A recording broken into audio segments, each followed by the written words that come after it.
Well, hello and welcome to What Makes a Difference. And we are absolutely delighted to have Emily Edwards. Emily is a ICF accredited coach. She is an expert in clean language and systemic modelling. And she's also married to a serving member of the armed forces. Thanks for coming along today, Emily. We really appreciate you giving us your time. So, hello. It's lovely to be here. Thank you for asking me to come and join you for a chat. I'm Emily and I am married to my husband, who's in the Royal Air Force. And we have a daughter who's 11. And I work as a neurodiversity coach and an events coordinator. And I am really passionate about supporting neurodivergent people in work. And that's become a huge part of my journey and my daughter's journey and our journey as a family. And that's a really important consideration of us being a military family as well, I think, really. That's something that's kind of come to light recently as part of our bigger picture, I suppose. Before we started recording, Emily, we were talking about the impact of neurodivergence within the military. And the fact that, in a way, the military is the perfect environment for the neurodivergent mind. Mm-hmm.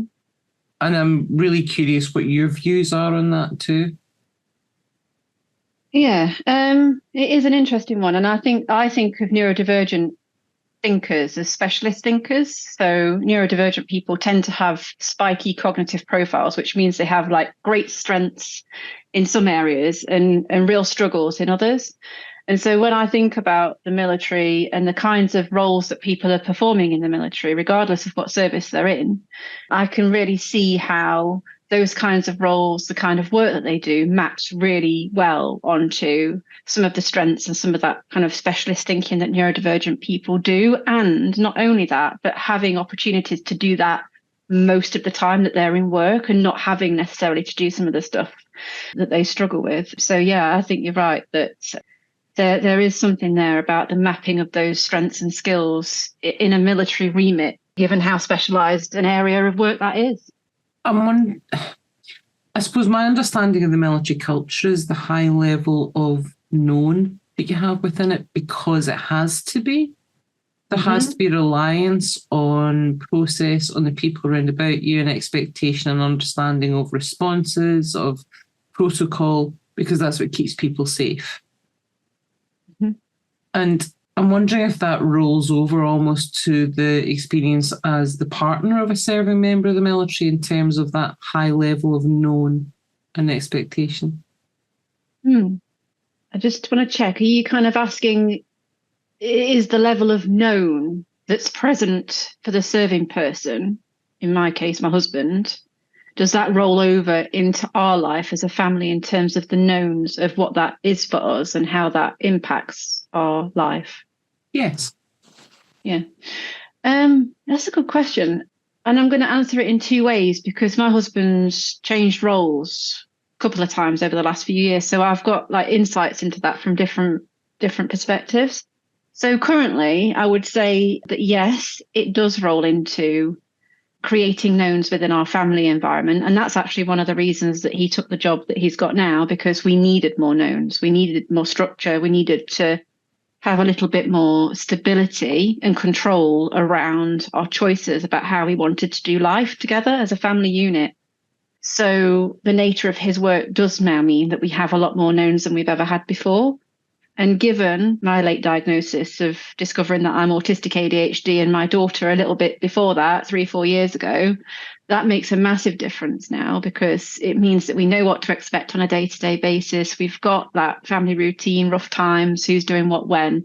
Whereas previously, when he was working as a frontline pilot and being on active service for 4-6 months a year for 6 years straight, yes, there was the known of that being predictable to some degree because we knew that it was going to happen. But then there was also a lot of unpredictability and a lot of unknown in the sense that once he had gone and was deployed, his day-to-day had a set routine to it, but it was always different. And therefore it was always different for us as well. So I've seen it from both sides of having knowns and also lots of unknowns as well, and having to deal with change and things being different at quite short notice, which was always a massive struggle for me. But now I've got a new filter to understand the why a little bit more around that. So Yeah. what was that like for you and your daughter and Emily when your husband would suddenly be deployed?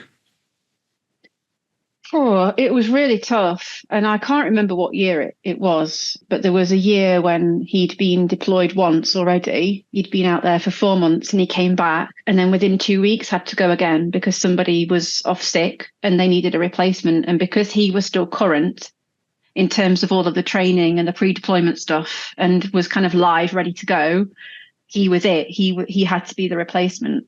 And it was very, very difficult. It was very, very difficult to swallow that he'd just come home and then had to go again, more or less. And I think something that I now recognize as well is like transitions as well. Just been talking about knowns and predictability, structure, routine, but also transitions are a huge part of that. And without fail, after a deployment, he would always come back. And it was quite difficult, actually. You know, I think on media, you see lots of rose-tinted glasses returns of military folks coming home to families, and it's all hunky-dory. But in actual fact, for us at least, the reality of that transition was quite bumpy, because thinking of that predictability, routine and structure, we'd each been separated and we'd each developed our new sets of routine structures and predictabilities. And so coming back into something that was then different took time to adjust. So it was rough. It was really quite rough adjusting and coming to terms with all of those changes. And I think at the time, you know, our daughter was so young that she perhaps didn't have the awareness that she would have now. So the impact was different to what it could be now. But it was really challenging, really, really challenging. And especially because our family have always lived a long, long way away from where we've been posted to as well. So there wasn't even the ability to anchor any familiar structure to who we were seeing and being supported by, because they were just not near us. So that added some extra complexity into the mix as well. But it's always been hard work doing the transition of a goodbye and the hello again. And especially during COVID, I remember that being particularly challenging as well, because of the rules around having to isolate and stuff like that on the way out and on the way back as well. Mm-hmm. It's almost as if that serving person has kind of stayed there in the family relationship while everybody else is moving on. You know, you've had to go and say, maybe get the car MOT, taxed, boiler repaired, all that sort of stuff. And then they come in and go, oh, I'll do that. And go, no, it's already been done. And that can be quite jarring for both people. Yeah, definitely. And the opposite is probably true of us, because I am rubbish at doing all those kinds of things, like tracking when to do the MOT or, you know, like bills and stuff like that. I've always struggled to really grasp and understand those things, and the timing, you know, like holding all the threads of knowing what to do when has always been a massive struggle for me. So more often than not, those things would have fallen by the wayside and the pieces would have needed to have been picked up when he got home. But yeah, it's difficult, because the one thing that jumps out of me as an example is, like, he got really used to going to the gym every day, you know, because there was time to do that. I always used to get quite dejected, really, that he'd come back like super ripped and like really fit and healthy, and I'd just been on the cake the whole time. So it was quite the opposite. But that's a really good example of how disjointed those routines and become, and how separating and distancing that can feel, you know. And I think a lot of resent can come from that as well. Like my perception was always, oh, it's easy for you because you're away doing what you're doing. I now know, having spoken in more depth and more detail about that probably couldn't be further from the truth, actually. There's lots of really difficult things for the serving person about being away as well. Just because there's routine and predictability in some areas, it doesn't mean that necessarily you want your life to be dictated to you for that length of time in that level of detail. But yeah, you know, managing the emotions that come along with the separation and the transition and all that as well. It's like a very multi-layered thing. It's complicated. I think when you're talking about transitions, something that we talk about a lot is the impact of our contracts. Because I certainly know that I struggle sometimes with context, but as a result, I contract really effectively. Well, some of the time. Some of the time, not so much. But I'm much more conscious about it. in that I will set the terms. I will look for more information in terms of an interaction, of what's required, or what's wanted, or what's been sought from me, and what I am then able to then reciprocate with. So I'll be much more deliberate about seeking that information, because otherwise I find myself in a place where I have too many unknowns. And that transition piece you're talking about is almost kind of like your contracts with each other. I'm wondering if it almost feels like they're almost in conflict, because it's about knowns and expectations, isn't it? And now you have patterns that don't quite fit because they've been out of sync and they've had to adjust a whole separate rhythm. Now you've got the challenge of recontracting those patterns. Yeah, absolutely. And I think about when I'm coaching somebody as well, we use a term called calibration. You need to calibrate with the other person where they are. And it's like that recontracting or that calibrating. You're right. Those two systems have been apart. They've been doing completely different things. How it is now isn't how it was when they left, and you've got to reel the machine and kind of like rework the inner workings of it all again. And it is a bit like recontracting and doing that calibration piece and just checking, because you've had a new set of rules and you can't just assume it's going to be the same way that it is, or you can't apply said rules to a new place, new context. It is completely different. So yeah, it definitely takes time. And I think it would be interesting now for my husband to go away again in that way and to see what it's like knowing what we know now, because with those awarenesses and insights around how those things could be better managed, knowing what we know now with our lived experience of that, how that's been in the past, I think that could be quite different. Whereas in the past, it's happened by, those two systems kind of like bumping up against one another several times until we're like, oh yeah, I know what's happening now. Actually, we need to talk and work out who's doing this, who's doing that, how's that going to work, rather than just making assumptions and trying to get on with it and it not working. So it's, it does require a lot of effort. And I think it requires a certain kind of relationship as well, because, having those open conversations about those clashes and those difficulties and working through that is quite a tall order. Really, amongst all of the emotional transition that's happening at the same time as the practical ones, it's a lot. Yeah, because I was noticing is when we come off operational tour, there's like a period of decompression time to be able to go, oh, okay, I'm not on tour now, I can relax, how my system can relax. But when that family gets back together, they're not having that decompression time. It's straight in, isn't it? There's no time. It's just got right, get involved, get stuck in. Oh, you're doing that wrong. You're doing that wrong. No, it's just potential cause a lot of aggro. Do you think that's a lot about recognizing those patterns, though? Because I'm just conscious that in a previous relationship where my partner was working away, I would get really territorial really quickly over the space. But once I recognised that that's what was going on, then that put me in a better position to be able to go, right, okay, I recognise what this is. This isn't a fight brewing. This is me just being overly territorial about my space. And it's almost part and parcel of that. Dealing with that is recognising what your patterns are and what's driving it. So it gives you something to talk about then, doesn't it? Yeah, definitely. And, if I'd have known then about my patterns and how I think and how I perceive things as well, and how little sometimes I can do that self-awareness piece and just check in with myself, like what's happening now? Where's that coming from? I can really see how I was projecting so much of my stuff, and the expectations being set in a really squiffy way as well. Like, I think because I didn't recognize my own needs then, I perceived and had expected that it would be a certain way, that it was going to be all roses when he came home and it was all going to be lovely and we'd celebrate and all those kinds of things. Well, one, at the time, we didn't really know that I was neurodivergent, and that actually that transition piece was a big deal for me, for our daughter, and also for him. But also, like, it's the difference between how I expected it to be and the reality of it. Like, the gap between those two things was wildly off. And so then there was like the disappointment and why why is it not how I expected it to be? You know, that was all to do with my own needs. But if I'd have known that, I would have been, again, better able to calibrate against knowing, being able to anticipate and to predict what he might need coming back. Like you've just said, Rich, you know, in terms of decompressing, him needing some time to find some space and to get some space and to process again and to transition in his own way.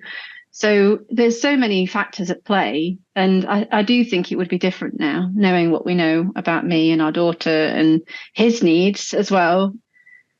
But it's only through experience, isn't it, that you learn these things, and having the time to reflect and to do that inner work, that's a big part of it too. How's that? Would you say that's helped you, Emily, is doing clean language, systemic modelling, symbolic modelling and everything else that you've been involved with to understand your system better and maybe what your husband's and your daughter's systems operate?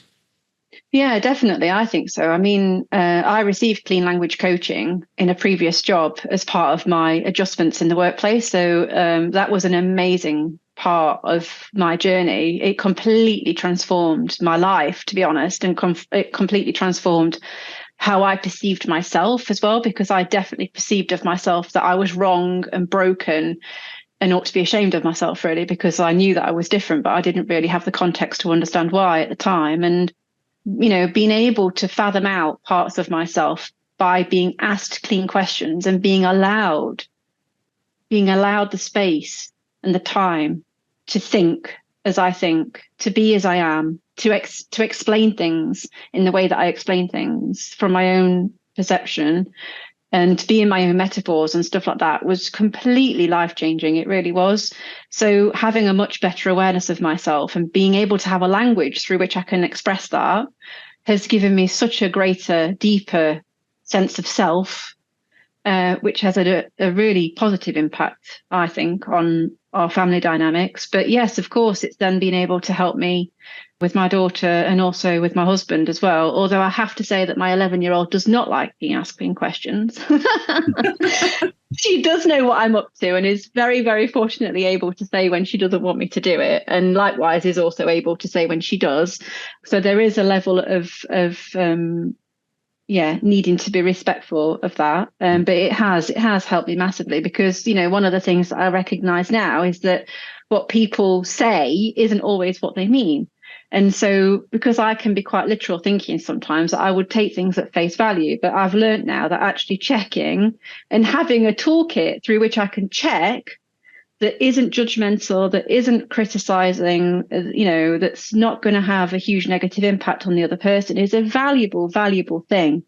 Because those nuances and those subtleties really make a difference to me. So being able to use that has really changed a lot, I think. Massively. Yeah. I'm wondering, Rich, I'm going to put you in a spot here, because you've also got these skills now.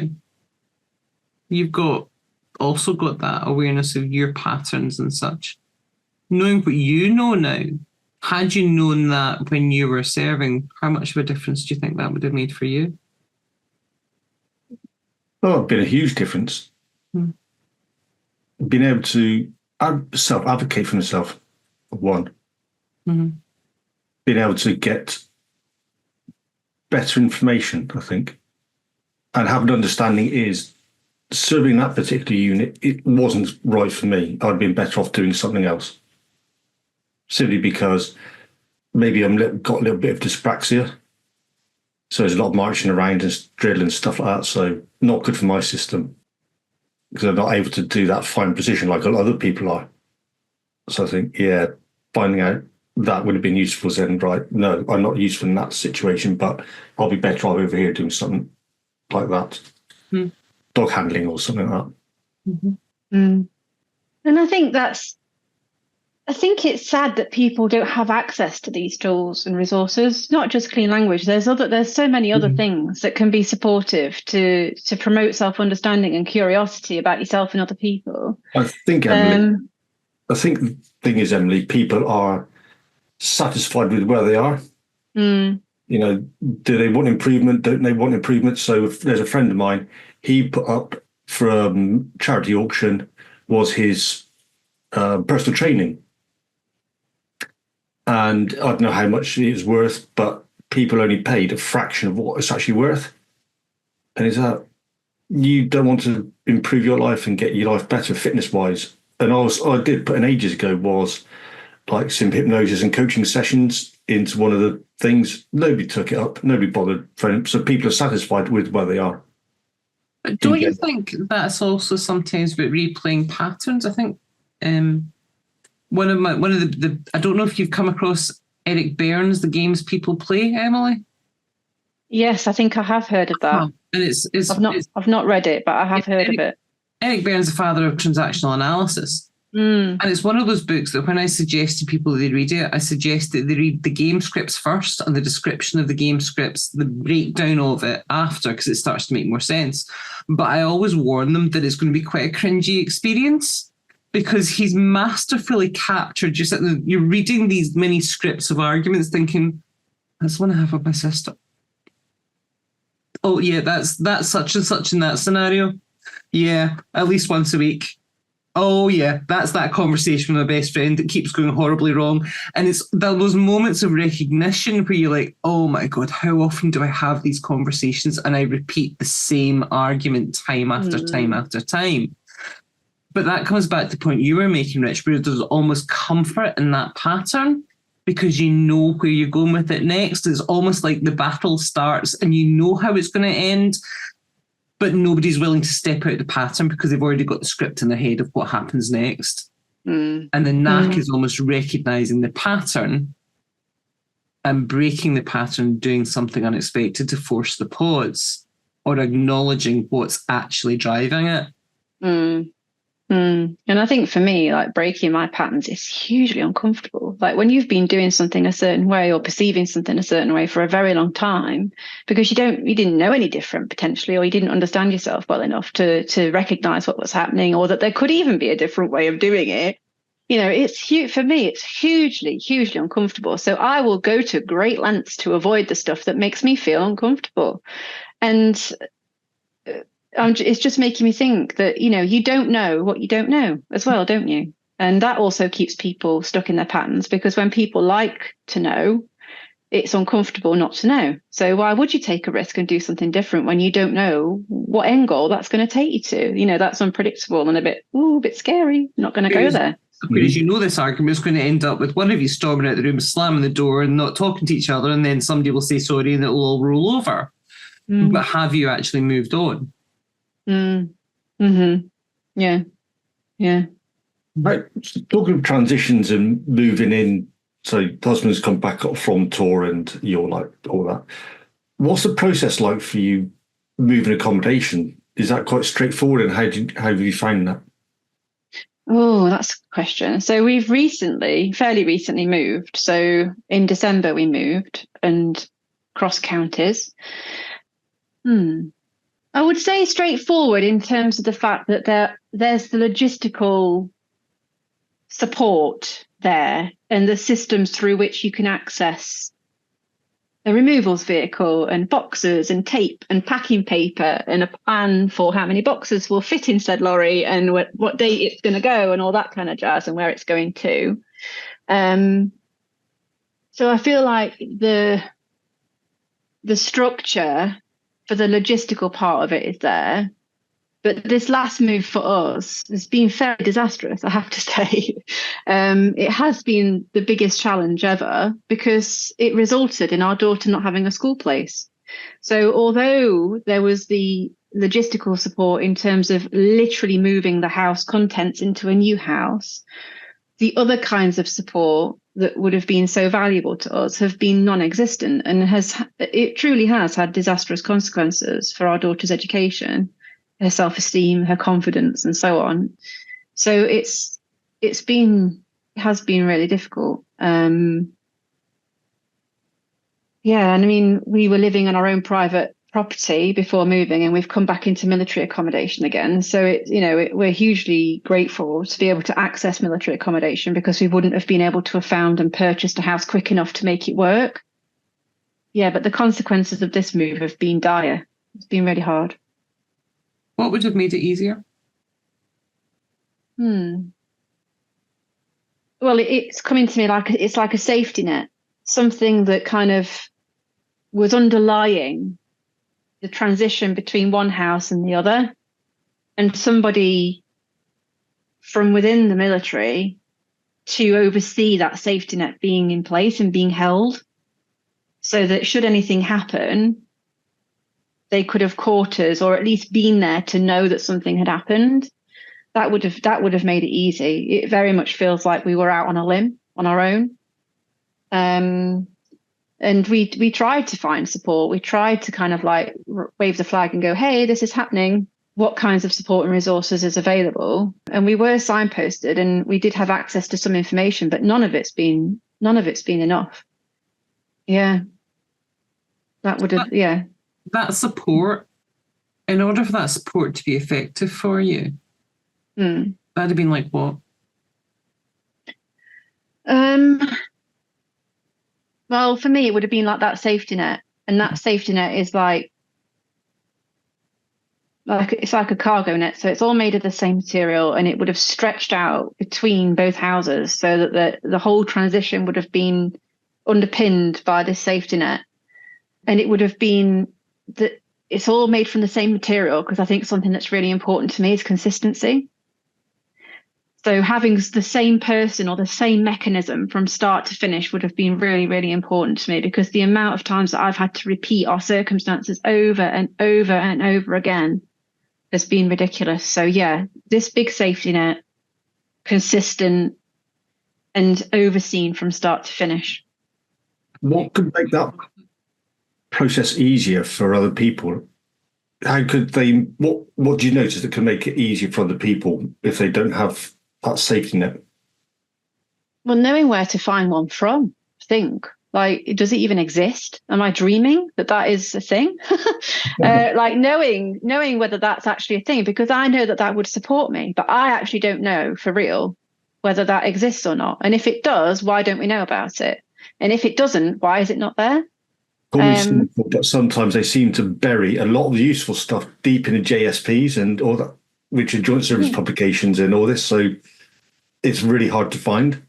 I don't know whether that's deliberate or whether it's just how those things are developed and designed.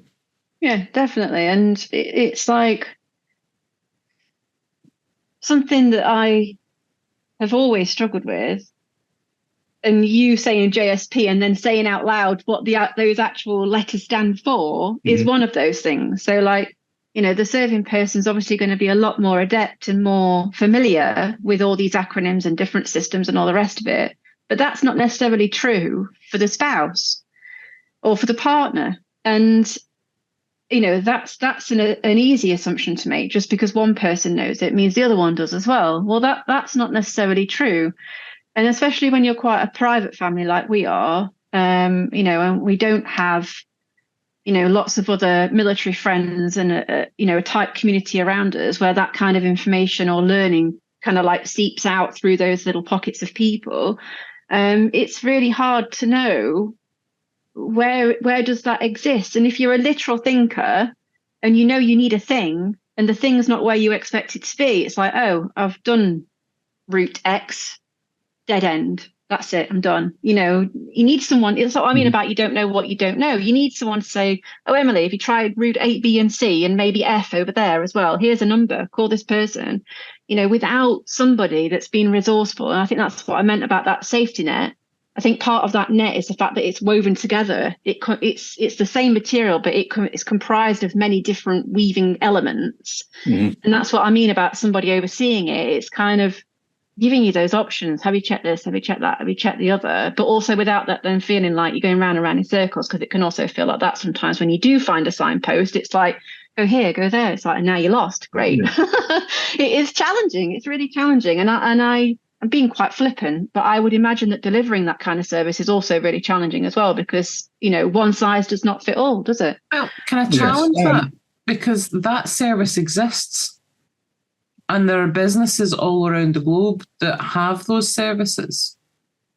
So part of my job in HR, I used to relocate people internationally, the expat population. And we would either have that coordinated arrangement centrally where we would almost have that advanced guard of, here are your location options, here are your school options, so all of that was agreed and in place before they and their family had feet on the ground. So they would have almost like reconnaissance visits where they would go and source things out and have a look and agree, yeah, that I like this school, this will work, this won't, whatever. I mean, literally their feet would hit the ground and their car would be waiting for them at the airport to pick them up. Everything was literally nailed down to an nth degree. But we also used relocation specialists who did all of that. So that expertise does exist. It is possible. And it does take a huge amount of the load off, because you then have one single point of contact for any question or query, no matter how big or small, to go, what do I do with this? Mm-hmm. Mm-hmm. Yeah. And it's making me think again about executive functions and, those cognitive processing abilities to be able to hold many things at once, to be able to remember all the little things, to be able to plan and prioritize and to organize and to stop something and start it and pick up where you left off. All those kinds of skills are the kinds of skills that are required, as you've just said, to scope out a little reconnaissance trip, to get organized, to get the car there, all the timings. And so that kind of support would have been invaluable, not just as a family relocating, but especially for a family that have got neurodivergent folk as part of it, because those types of tasks are a huge, huge challenge. Sorry, Rich, I cut you off. That's all right. I was going to say, for a safety net to be effective, it needs to have support. And how much support that is will make it even more effective, won't it? That's just my little observation. Yeah, it needs to, like for me, when I'm thinking about that safety net, it's suspended from something. Mm-hmm. It's hooked or attached to something. And you'd think that something is the organisation under which so many people work within the different services. And I was also going to make is, you said about people having the assumptions, is people don't necessarily disseminate that information to other people because they would assume that person knows, oh, right, yeah, because they live in that area, they'll know, right, they know that process, they know that transition, they'll know what those schools are like in that area because they've been there, so don't think maybe that person may need to know, or they can find it in this publication and all that sort of stuff. So there's people always have those assumptions about what other people think they think other people might know. Oh, yeah, definitely. Yeah, definitely. Do you think it's also a little bit of ambiguity about what living behind the wire or in part of that community or the nature of that community and career blur? So my experience of that level of relocation was in oil and gas. We knew right off the bat that we would be moving an expat to an expat community more often than not. So we knew this was almost like the equivalent of almost like a behind the wire scenario. We were literally supplanting the entire family from one community to another. But is that, we talk about life as a family within the military structures as being behind the wire. But it feels like the parameters of that are a lot more blurred, in that things like schooling or other elements that, because you have more choices, it becomes unclear who's responsible for what. And therefore, maybe you don't have the security of that wraparound safety net there because the edges of it are a bit too blurred. It's not as defined as it needs to be. Yeah, that resonates a bit, because if I think about that for myself, it's like the edges were blurred, and the impact of that was I did a lot of that reconnaissance. So I took a week off, took Izzy out of school so that we could come to our new area and have a look around and visit different schools. Like I created a little itinerary. We're going here, here, here, and here. We're going to write down notes and, all that kind of stuff, because we needed that information to be able to make an informed decision about what school would be our preference. And we did all that at least a month before we moved, and fed that all back to the local authority. So I was doing a lot of that kind of role because I didn't see that anybody else could be responsible for that. Maybe because those lines are quite blurred and it's not delineated enough to know who's meant to be doing what. And especially because Izzy's got an EHCP, which means that needed to transfer across counties, and the school needed to be able to meet those needs and provisions in that EHCP. You know, part of the responsibility was with the local authority, and partly that did happen, but there was no school at the other end that could meet those needs. And why we couldn't know that before we moved, I don't know. You'd think that there would be the need for those lines to be a lot clearer and a lot more defined and a lot more together and managed in such a way to prevent these kinds of things from happening. And we can't be an isolated case. There must be other families that have had similar struggles, but I've been really surprised with how it's all played out. I mean, she's been out of school for 6 months now, and that's had a huge impact on me because I'm the only one who can be flexible, because lo and behold, my husband's now on a course that's very tight in terms of timings and in what they have to deliver and when. It involves lots of travel all around the world to different places as part of the course, conferences and such like. And he has no flexibility to be able to put support and resources into enabling our family under these circumstances. So I've had to bear the responsibility of all of that. And who's talking about that? Where's the support for me?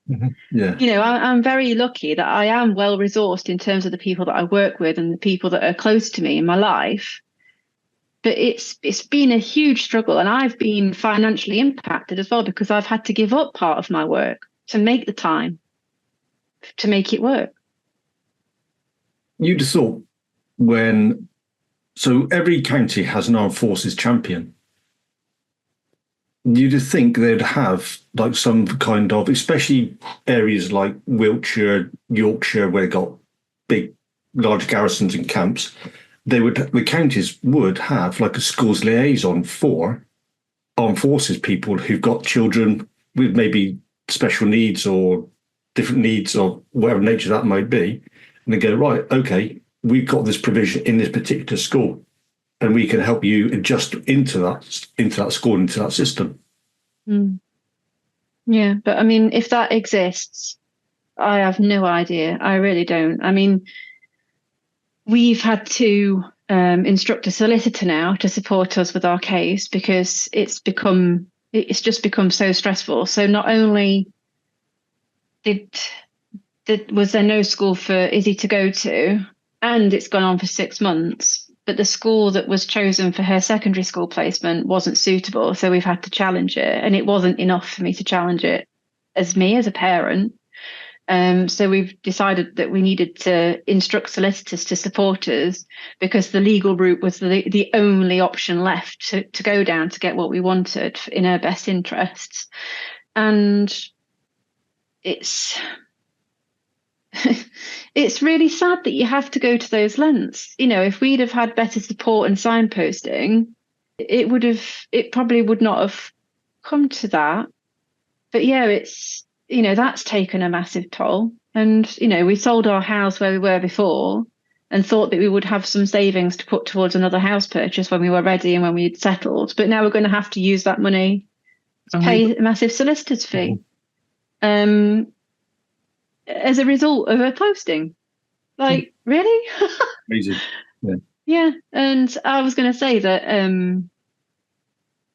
we needed to get, as part of that, a new educational psychologist assessment to inform the tribunal process.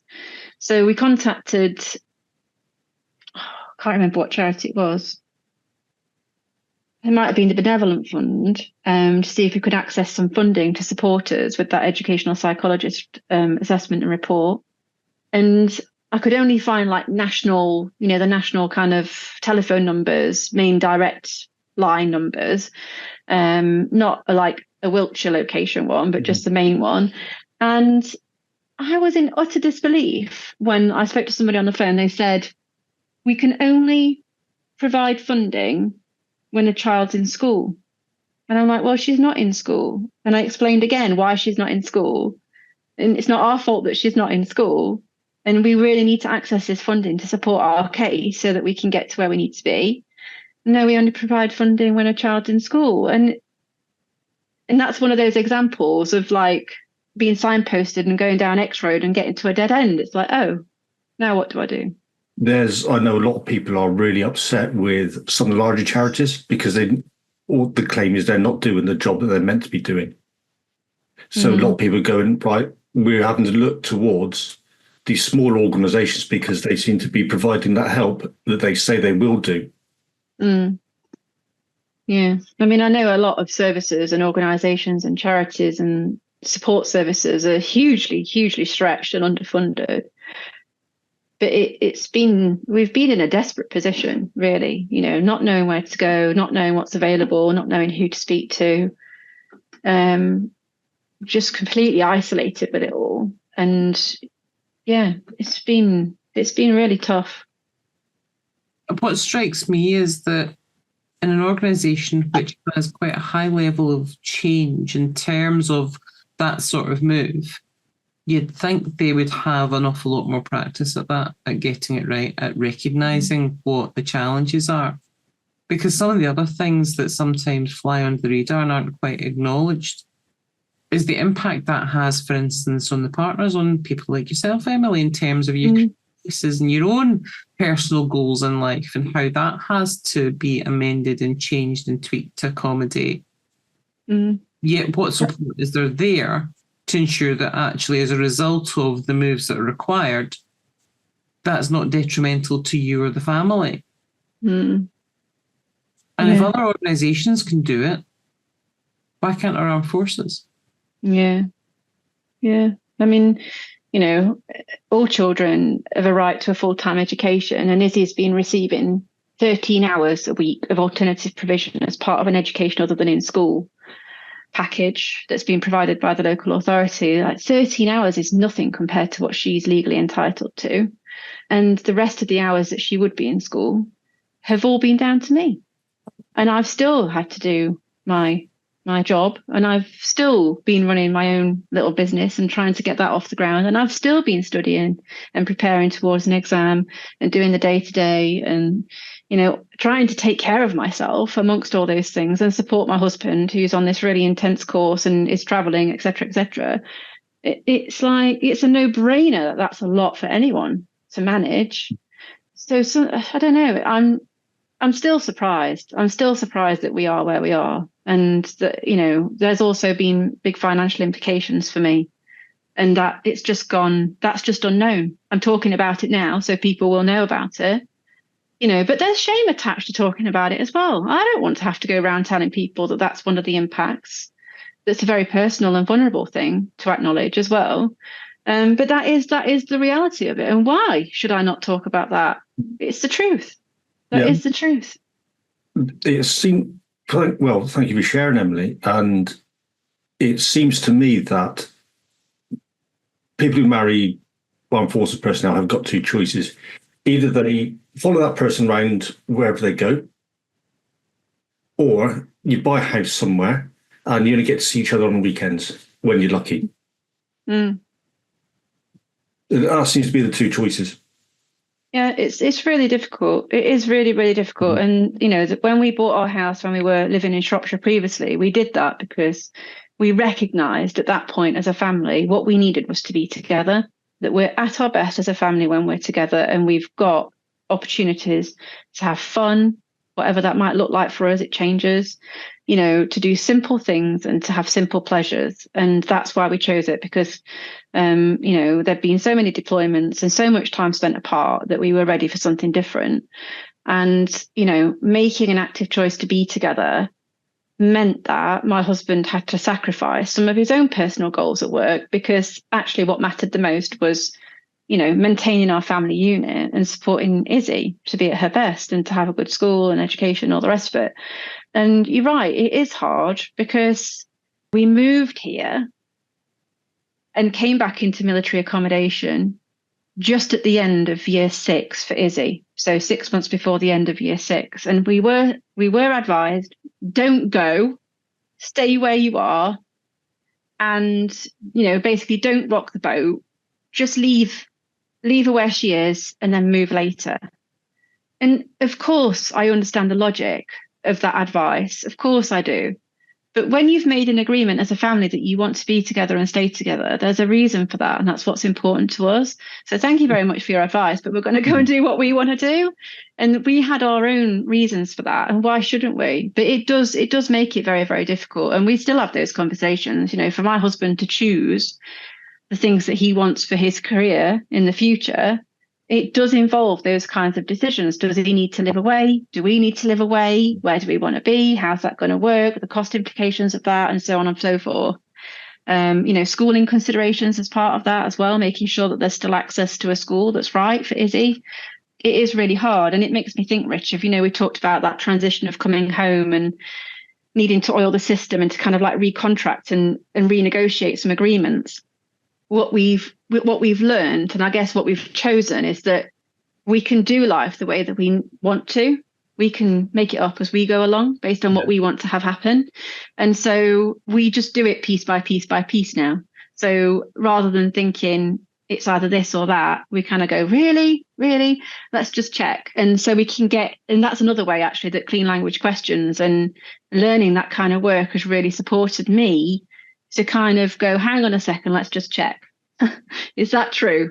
And do some more of those finer details, because that's where we found, and I'm going like this because it's like, that's where we found the space in between. That's what that work gives me, is that it makes space for something else to emerge. And that's the bit that's really supported us. And I'm so grateful that I've got, because we've still got a long road ahead of us. Yeah. Because I was thinking the other impact is obviously on your daughter, Izzy, and how she creates and maintains relationships with people of her peer group and her age. Because it can be very disjointed. She goes, for argument's sake, oh, right, 2 years here at this school. Right, we're off again, 2 years here at this school. Okay, we're off again, 2 years here at this school. That can be very disjointed, very jarring. And how she manages to cope with all of that. Yeah, and the honest answer is she hasn't. We've moved 3 times in 3 years. That is a lot for a young person. That is a lot. And they've been significant moves as well, and significant times in her development.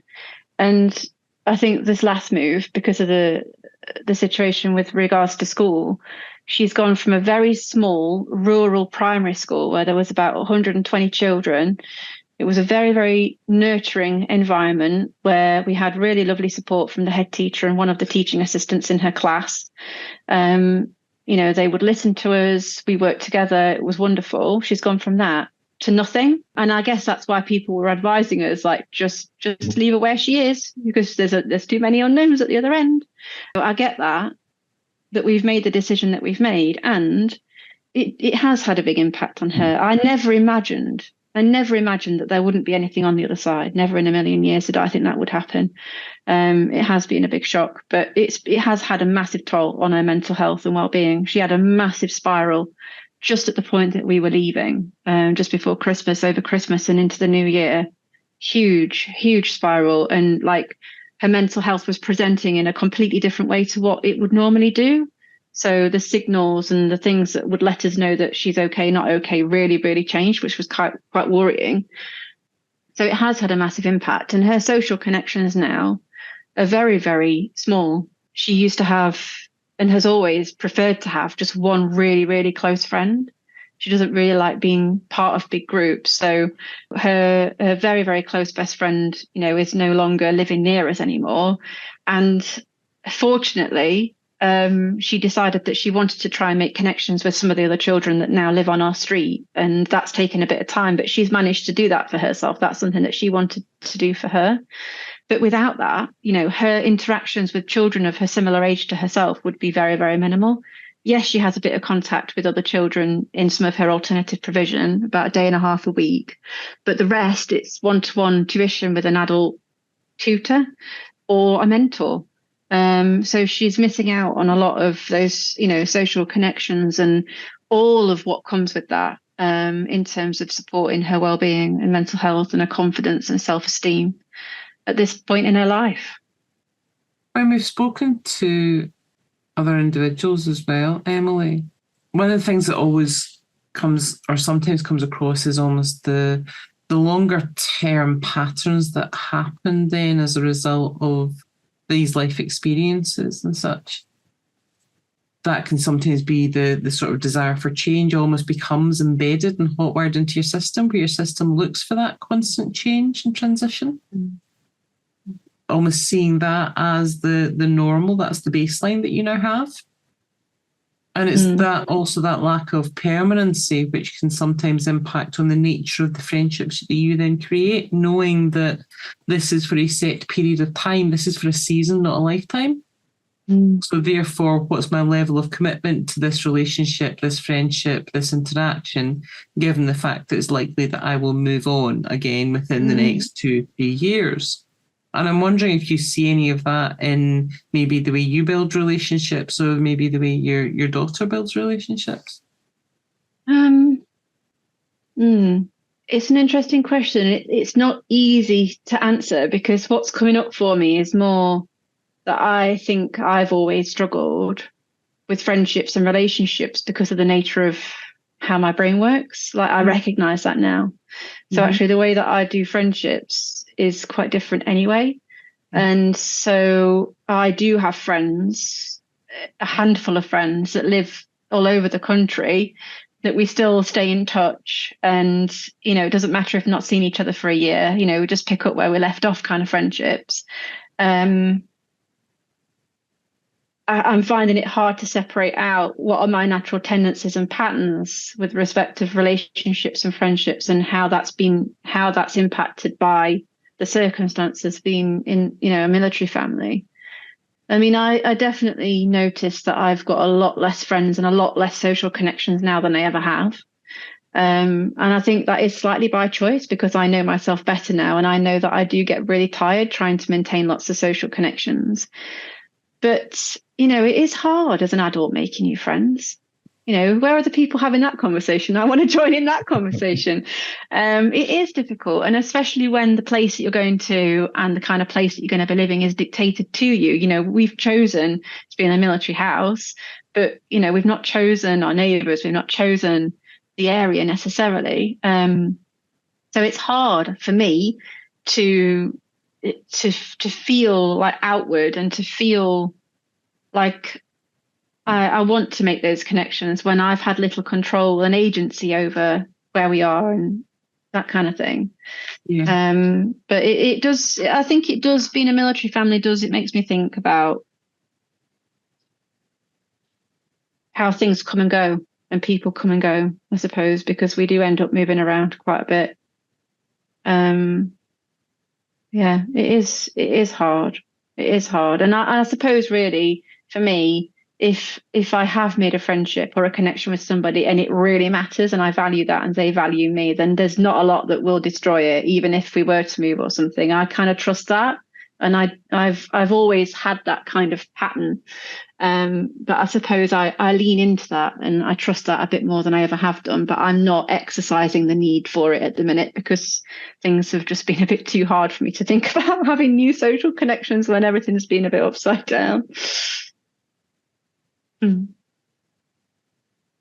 given our conversation, Emily, if there was something you could ask for the armed forces to provide for the families and the relationships within that structure that would make things easier, more accessible, what would your asks be? Oh, that's a big question, Ali. Oof. There's two things that come to mind. There might be a third. So the first is that safety net, some underpinning structure or way to hold families when they move from point A to point B, something that creates that sense of safety and that we've got you as part of the whole process. So that would be the first thing, that safety net that's like that. And then the second thing would be, I don't know whether you've watched Game of Thrones. I don't know why it's coming to me like this, but it's like an Overwatch. So So it's like there's a big tower and there's somebody in that tower that's got a really bloody decent pair of binoculars and they're just keeping watch. Like they're just overlooking like the area and they're just keeping an eye out for anybody that might be in need of something. Could be anything. Yeah. Sorry, Emily. So like that'd be kind of like a family liaison from either the county or the armed forces to go, hey, how you doing? I'm here for.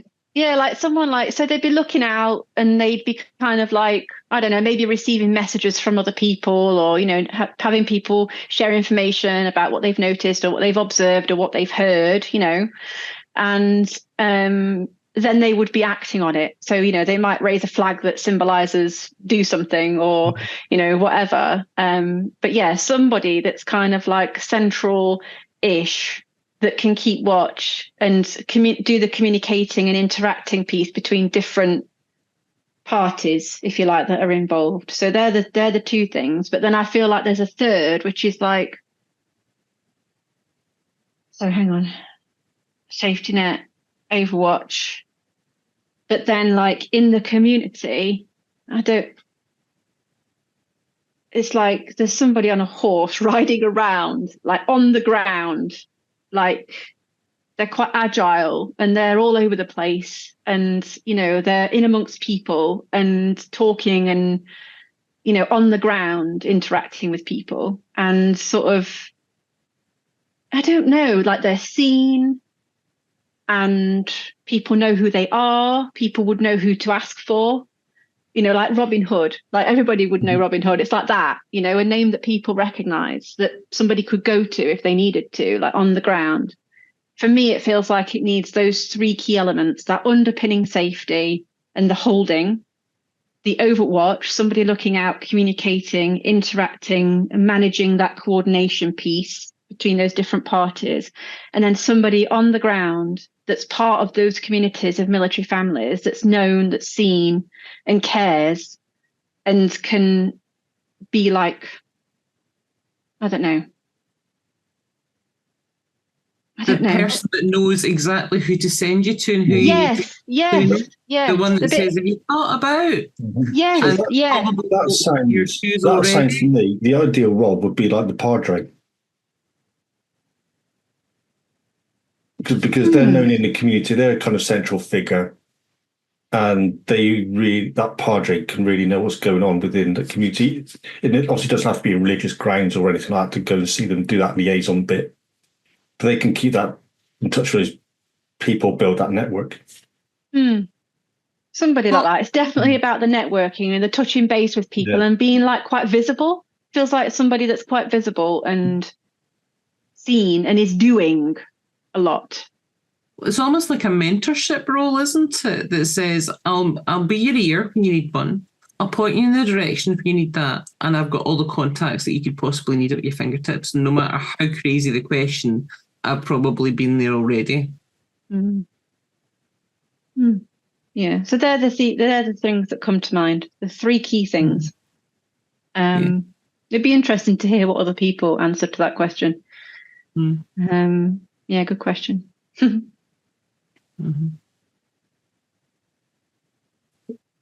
you very much for your time, Emily. And that's been really quite fascinating, and the insights. Thank you. It's been an absolute pleasure. Pleasure. Thank you so much for having me and to giving me some time to share. It's been great to see you both. Yes, absolutely. And we look forward to catching up with you at some point in the future. Yeah, that'd be ace. Thank you, guys.